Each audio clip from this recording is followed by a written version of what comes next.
Shalom adik-adik, apa kabar? Ketemu lagi dengan Kak Erda, Kauli, dan Farita di Sekolah Minggu Online Par Petra Oipoi. Adik-adik, sebelum kita memulai sekolah minggu kita hari ini, kita akan menyanyi 3 buah lagu. Lagu yang pertama adalah Dari Terbit Matahari. Lagu yang kedua, Sweet, dan lagu yang ketiga, Naik Kereta Kasih. Sebelum itu Kak Erda mau mengajak adik-adik untuk bangun berdiri semuanya. Ayo berdiri. Oke, kalau sudah berdiri, kita akan mulai dengan lagu yang pertama, Dari Terbit Matahari. Sudah siap adik-adik? Lagu yang pertama, Dari Terbit Matahari. Karita.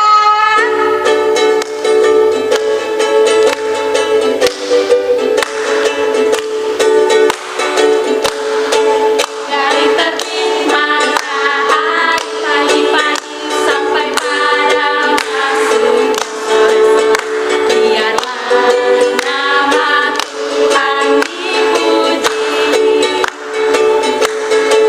Dari terbit matahari pagi-pagi sampai pada masuk sore, biarlah nama Tuhan dipuji.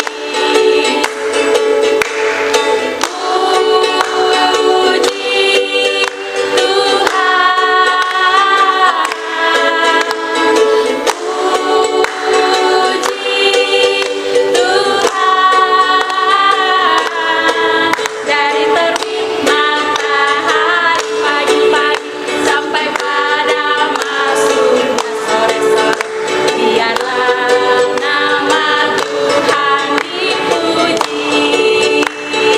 Tepuk tangan dulu adik-adik. Masih semangat? Kali ini kita akan menyanyi lagu Gerakan. Lagu yang kedua, apakah adik-adik masih ingat? Lagu yang kedua apa Kak Uli? Cuip, Karita. Cuip, pam, pam, pam. Ya. Cuip, pam, pam, pam. Ya.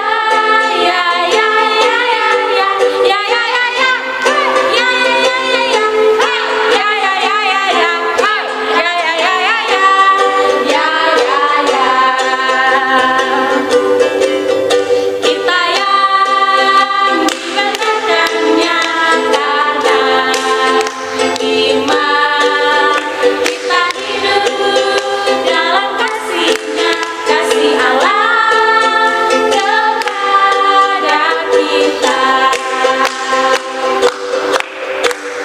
Cuip, pam, pam, pam. Ya.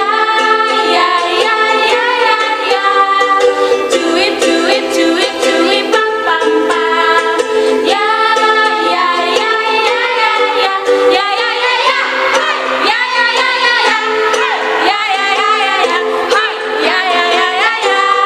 Ya. Tepuk tangan semuanya adik-adik. Masih semangat? Sekali lagi masih semangat adik-adik? Oke, kita akan lanjut pada lagu yang ketiga, yaitu Naik Kereta Kasih. Semua menghadap ke arah kiri. Oke, kalau sudah, Karita. Naik kereta kasih, naik kereta kasih, naik kereta kasih, penumpang kasih semakin asik. Ku bilang ciki, ku bilang caka, ku bilang ciki caka, ku bilang caka, ku bilang ciki, ku bilang caka ciki. Sekali lagi kanan. Naik kereta kasih, naik kereta kasih, naik kereta kasih, penumpang kasih semakin asik. Ku bilang ciki, ku bilang caka, ku bilang ciki caka, ku bilang caka,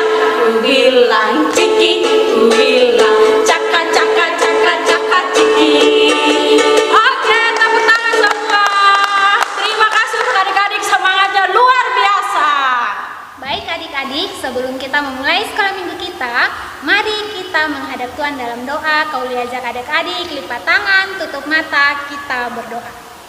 Selamat pagi Bapak yang baik, terima kasih atas pertolongan-Mu. Engkau telah mengumpulkan kami, anak-anak sekolah minggu di rumah kami masing-masing untuk mengikuti sekolah minggu kami pada pagi yang indah ini.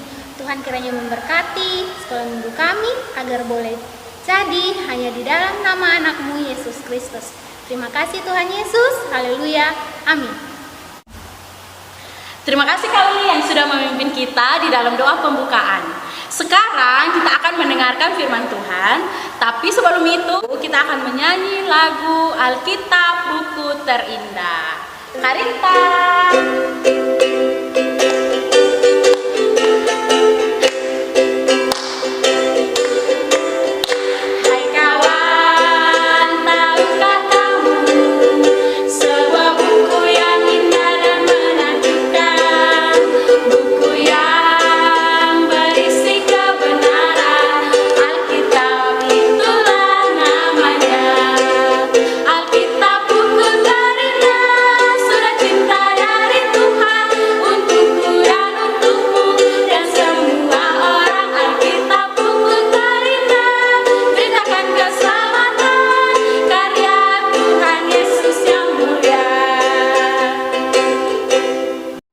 Nah adik-adik, sebelum kita mendengarkan cerita firman Tuhan yang akan dibawakan oleh Kak Diana hari ini, mari kita berdoa. Bapa manis yang ada di dalam kerajaan surga, kami bersyukur Tuhan karena kami boleh diizinkan untuk memuji, memuliakan nama-Mu saat ini ya Bapa. Sebentar lagi kami akan mendengarkan cerita firman-Mu melalui Kak Diana. Tuhan memberkati kami semua yang mendengarkan maupun Kak Diana yang akan membawakan ceritanya ya Bapa. Biarlah setiap cerita yang kami dengar hari ini boleh menjadi pelita dalam kehidupan kami. Berfirmanlah kepada kami karena kami anak-anak-Mu telah siap untuk mendengarkannya. Haleluya, amin. Shalom adik-adik. Tadi adik-adik sudah memuji Tuhan dan juga sudah berdoa bersama dengan Kak Uli. Untuk itu sekarang kakak yang akan bercerita tentang cerita firman Tuhan yang terambil dari kitab Esra pasal 1 ayat 1 sampai dengan 11. Kitab Esra pasal 1 ayat 1 sampai dengan 11. Kakak akan membacakan firman ini untuk kita semua. Kores mengizinkan orang-orang buangan pulang ke negerinya. Pada tahun pertama zaman Kores, raja negeri Persia, Tuhan menggerakkan hati Kores, raja Persia itu, untuk menggenapkan firman yang diucapkan oleh Yeremia, sehingga disiarkan di seluruh kerajaan Kores secara lisan dan tulisan pengumuman ini. Beginilah perintah Kores, raja Persia. Segala kerajaan di bumi telah dikaruniakan kepadaku oleh Tuhan, Allah semesta langit. Ia menugaskan aku untuk mendirikan rumah baginya di Yerusalem yang terletak di Yehuda. Siapa di antara kamu termasuk umatnya, Allahnya menyertainya. Biarlah ia berangkat pulang ke Yerusalem yang terletak di Yehuda dan mendirikan rumah Tuhan, Allah Israel, yakni Allah yang diam di Yerusalem. Dan setiap orang yang tertinggal dimanapun ia ada sebagai pendatang harus disokong oleh penduduk setempat dengan perak dan emas, harta benda dan ternak, di samping persembahan sukarela bagi rumah Allah yang ada di Yerusalem. Maka berkemaslah kepala-kepala kaum keluarga orang Yehuda dan orang Benyamin, serta para imam dan orang-orang Lewi, yakni setiap orang yang hatinya digerakkan Allah untuk berangkat pulang dan mendirikan rumah Tuhan yang ada di Yerusalem. Dan segala orang di sekeliling mereka membantu mereka dengan barang-barang perak, dengan emas, harta benda dan ternak, dan dengan pemberian yang indah-indah, selain dari segala sesuatu yang dipersembahkan dengan sukarela. Pula Raja Kores menyuruh mengeluarkan perlengkapan rumah Tuhan yang telah diangkut Nebukadnezar dari Yerusalem dan yang ditaruhnya dalam kuil Allahnya. Kores Raja Persia itu menyuruh mengeluarkan semuanya itu di bawah pengamasan Mitredat, bendahara raja, yang menghitung seluruhnya bagi Sesbazar, pembesar di Yehuda. Inilah daftarnya: 30 bokor emas, 1000 bokor perak, 29 pisau, 30 piala emas, pula 410 piala perak, 1000 buah barang-barang lain. Barang-barang emas dan perak itu seluruhnya berjumlah 5.400. Semuanya itu dibawa oleh Sesbazar sewaktu orang-orang buangan itu dibawa pulang dari negeri Babel ke Yerusalem. Demikian firman Tuhan. Semoga yang membaca serta yang mendengarkannya dapat melakukannya dalam kehidupan setiap hari. Nah, adik-adik, tema kita pada minggu ini adalah surprise. Surprise yang artinya adalah kejutan. Pasti semua kita pernah mendapat kejutan, entah itu dari Bapak Mama, ataupun dari teman-teman, atau dari saudara-saudara yang lain. Rasa yang muncul ketika kita mendapatkan kejutan itu bisa campur aduk. Ada yang senang, ada yang mungkin sedih, karena semua kejutan tidak selalu menyenangkan. Ada kejutan yang bikin hati senang, ada juga kejutan yang membuat kita bisa bersedih. Contohnya kejutannya kalau kita kena siram air kotor, itu contoh. Nah, di sini cerita hari ini perikopnya adalah Kores mengizinkan orang-orang buangan pulang ke negerinya.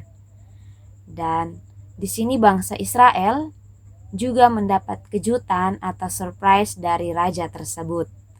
Raja Kores ketika dia memimpin negeri Persia pada tahun yang pertama setelah bangsa Persia mengalahkan bangsa Babel, maka bangsa Persia yang menduduki atau mereka yang bersama-sama dengan bangsa Israel saat itu di dalam pembuangan. Jadi sebelum bangsa Persia masuk untuk menduduki bangsa Babel, sebelumnya itu bangsa Babel ya yang mengalahkan bangsa Israel. Jadi bangsa Israel di bawah tekanan atau di bawah penjajahan bangsa Babel. Tapi Tuhan menyertai bangsa Persia dan mereka mengalahkan bangsa Babel. Untuk itu bangsa Persia yang merebut orang Israel kembali. Walaupun begitu, Kores ini pada tahun yang pertama dia sudah langsung memberikan kejutan kepada bangsa Israel. Kejutannya apa? Tepat sekali adik-adik, kejutannya adalah orang Israel diizinkan pulang ke rumahnya. Ke rumahnya yaitu di Yerusalem. Untuk apa bangsa Israel pulang ke Yerusalem? Yang pertama, lewat Kores, Tuhan mau supaya bangsa Israel mendirikan kembali negara atau bangsanya, bangsa Yerusalem. Mungkin tata kota yang sudah hancur karena bangsa Babel sebelum mereka menjajah itu mereka kan ada melakukan pertempuran. Jadi pasti kota Yerusalem itu rusak-rusak atau hancur parah. Untuk itu bangsa Israel diizinkan pulang untuk membangun kembali kotanya. Yang kedua juga dan yang terutama itu adalah untuk membangun kembali bait Allah atau bait suci yang ada di Yerusalem. Di dalam cerita ini adalah kali pertama bangsa Israel pulang. Bangsa Israel pulang itu nanti ada 3 kali mereka pulang. Yang pertama itu di tahun 538 sebelum Masehi. Itu sudah dinubuatkan oleh Nabi Yeremia. Kalau adik-adik baca nanti, Nabi Yeremia sudah bernubuat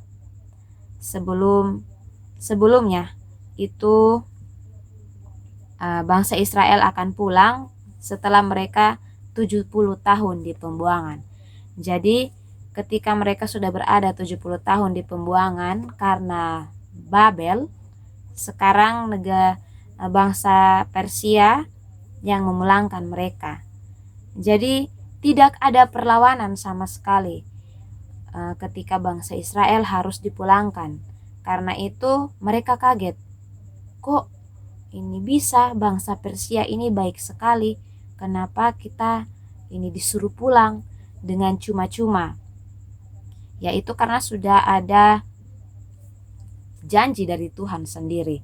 Adik-adik bisa baca dalam Yeremia pasal 25 ayat 11 dan juga Yeremia pasal 29 ayat 10. Di situ ada janji Tuhan bahwa Tuhan akan memulangkan bangsa Israel setelah 70 tahun dalam pembuangan di Babel. Dan Raja Kores ini adik-adik, dia itu belum percaya dengan Tuhan Allah. Maksudnya dia belum menyembah Tuhan. Tapi lewat dia Tuhan mengizinkan bangsa Israel untuk kembali ke Yerusalem, untuk membangun kotanya dan juga mendirikan kembali bait suci yang hancur.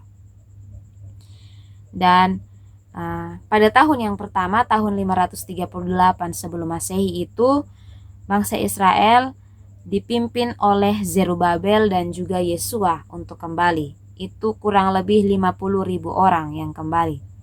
Setelah itu nanti di kepulangan yang kedua, itu tahun 457 sebelum Masehi, itu di bawah pimpinan Esra.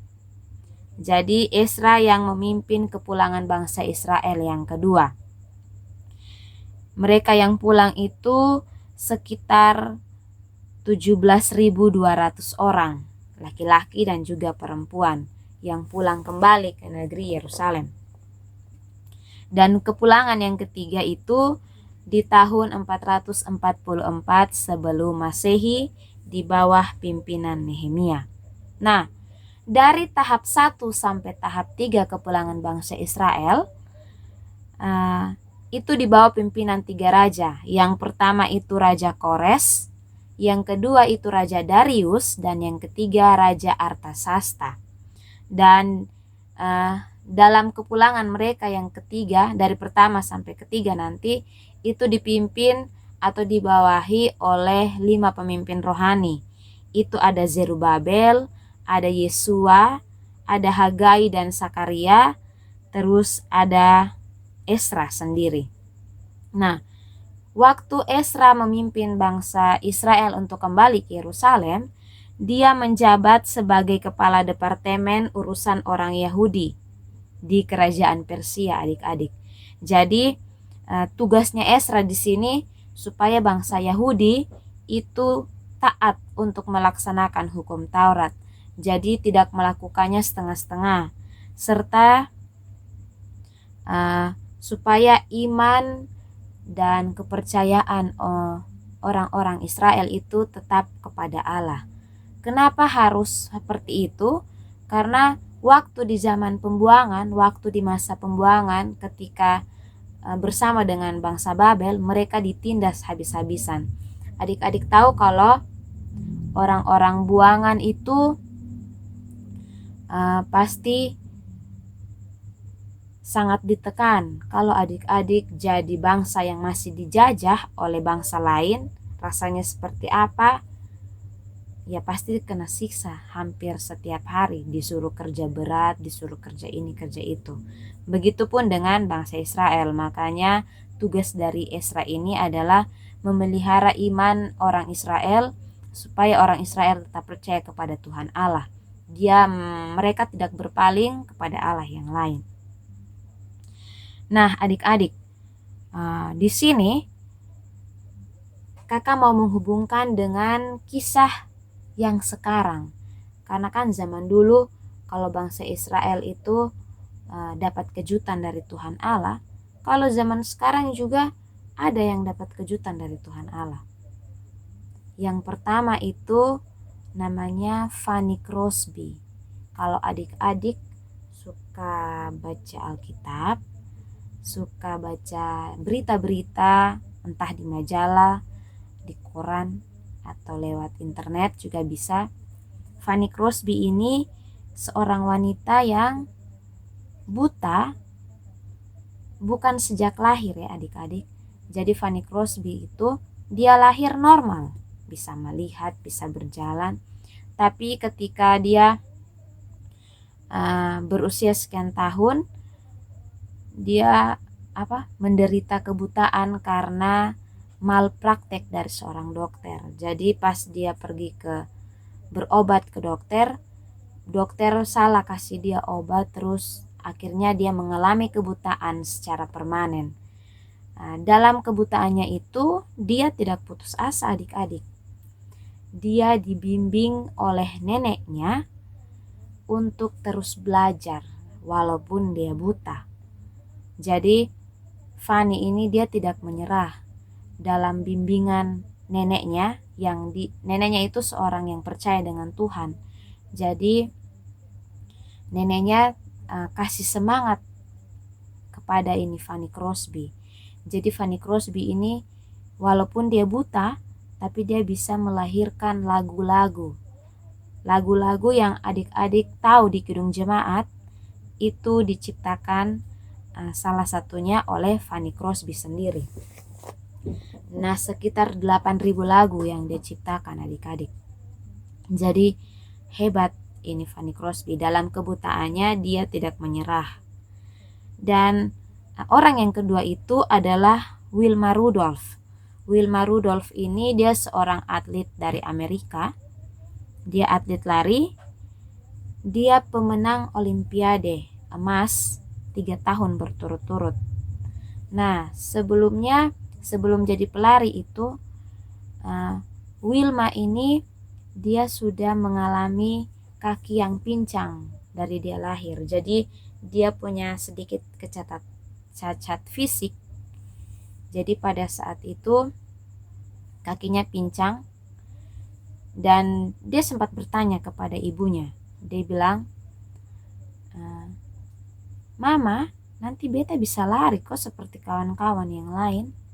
Terus dia bilang, kalau lu percaya Tuhan, lu akan bisa lari.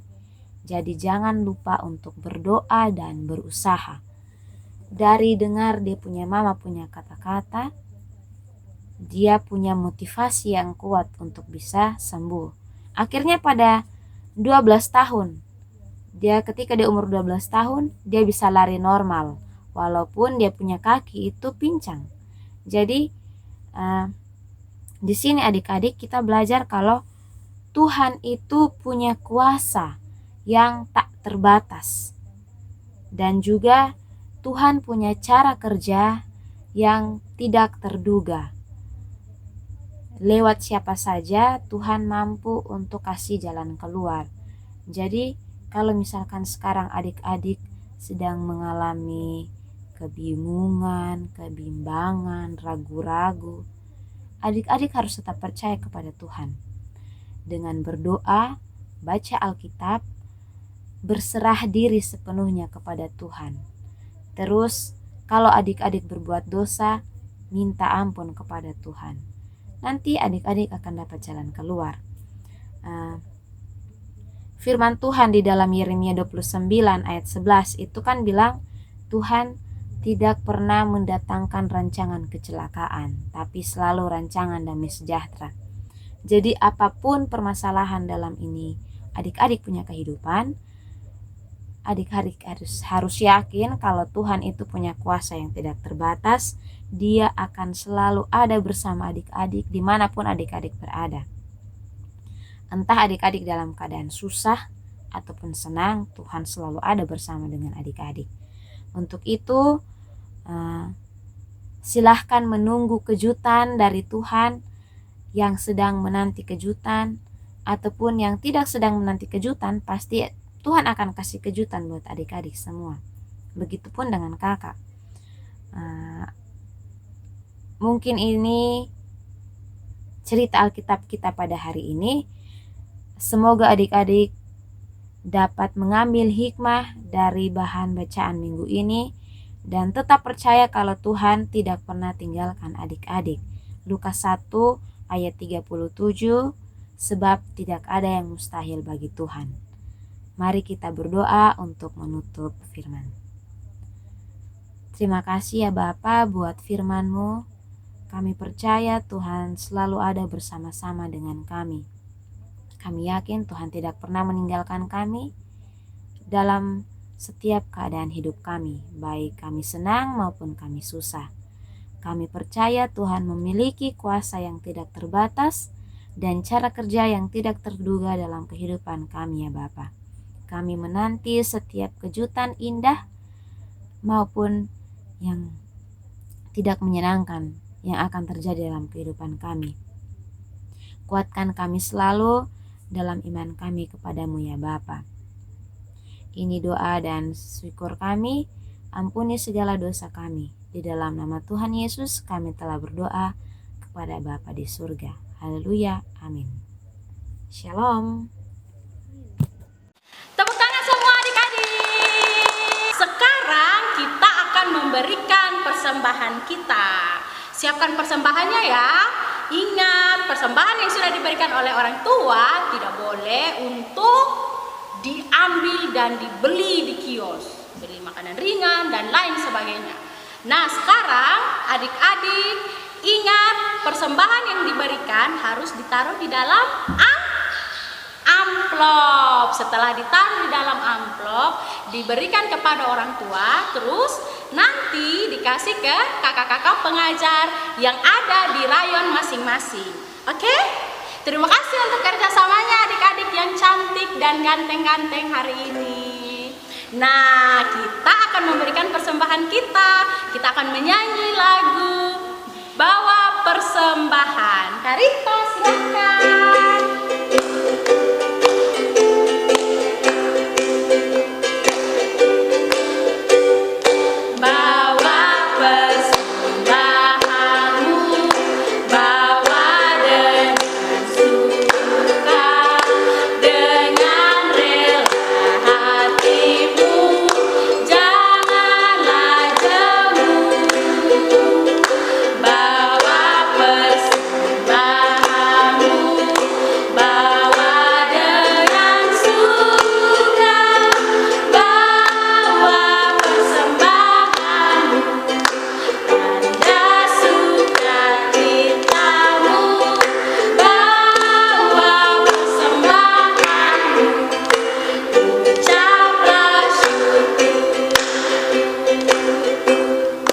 Terima kasih adik-adik. Adik-adik, kita akan masuk dalam doa syafaat. Mari kita berdoa. Tuhan Yesus yang baik, kami bersyukur dan berterima kasih karena tuntunan penyertaan-Mu. Kami boleh ada dalam kegiatan sekolah minggu kami dan kami boleh sama-sama mendengarkan cerita kebenaran firman-Mu hari ini ya Bapa. Roh Kudus menolong kami dalam setiap langkah kehidupan kami hari lepas hari. Kami datang, kami membawa setiap pergumulan kehidupan kami ya Tuhan. Kami bersama-sama berdoa untuk pendidikan dari adik-adik sekolah minggu kami. Engkau menolong mereka dalam setiap tugas yang diberikan guru kepada mereka. Engkau menolong mereka dalam setiap aktivitas mereka di rumah mereka masing-masing. Tuhan memberi roh hikmat bagi mereka agar mereka terus dan selalu rajin untuk mengerjakan setiap tugas yang diberikan, dengar-dengaran terhadap orang tua mereka juga ya Bapa. Tuhan Yesus, terima kasih. Kami juga mau berdoa untuk setiap keluarga kami. Kami bersyukur Tuhan karena Engkau masih mengizinkan kami ada bersama-sama dengan mereka, menikmati hari hidup kami masing-masing ya Bapa. Tuhan Yesus kiranya memberkati dan memberi kesehatan kepada orang tua kami. Tuhan memberkati mereka juga dalam pekerjaan mereka masing-masing ya Bapa. Bapa manis yang ada dalam kerajaan surga, terima kasih juga ya Bapa untuk setiap hal baik yang kami terima, setiap sukacita-sukacita kecil yang kami rasakan dalam kehidupan kami. Tolong kami Tuhan agar kami senantiasa mengucap syukur dan berterima kasih kepadamu karena Engkau adalah pemilik kehidupan kami. Jika Engkau mendapati kami sedang bersedih hati dengan hal-hal yang mungkin menyakiti hati kami, Tuhan juga kiranya mau menolong kami. Tuhan kiranya memberi roh hikmat-Mu bagi kami, dan biarlah kami senantiasa hanya menaruh segala pergumulan kami, menaruh harapan kami hanya ke dalam tangan kasih-Mu ya Bapa. Terima kasih Tuhan Yesus, terima kasih. Kami telah memberikan persembahan syukur kami. Tuhan berkenan memberkati persembahan ini, biarlah boleh menjadi alat dalam pelayanan-Mu di tengah-tengah jemaat kami ya Bapa. Bapa manis yang ada di surga, kami akan selesai kegiatan sekolah minggu kami, dan kami akan kembali beraktivitas sebagaimana mestinya. Tuhan menyertai hari-hari hidup kami ke depan ya Bapa. Ini sembahyang kami Tuhan, mengampuni setiap salah dan dosa yang kami perbuat melalui tindakan, tutur kata dan perbuatan kami ya Bapa. Di dalam nama anak-Mu Yesus Kristus kami berdoa. Amin. Nah adik-adik, kita sudah selesai sekolah minggu kita hari ini.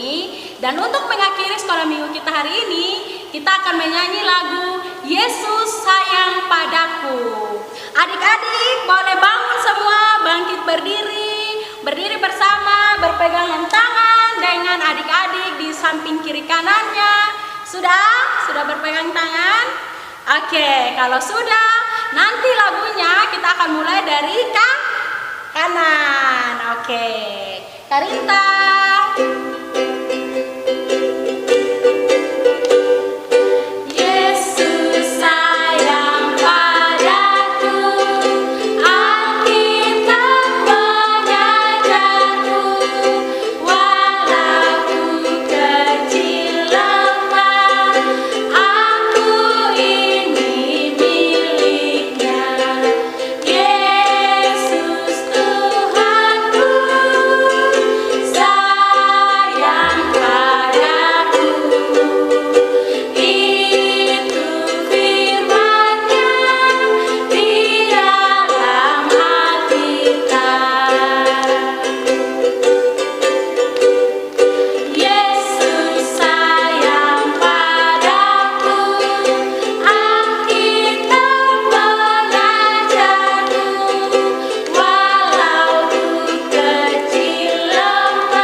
Shalom. Terima kasih untuk adik-adik yang sudah hadir di sekolah minggu hari ini.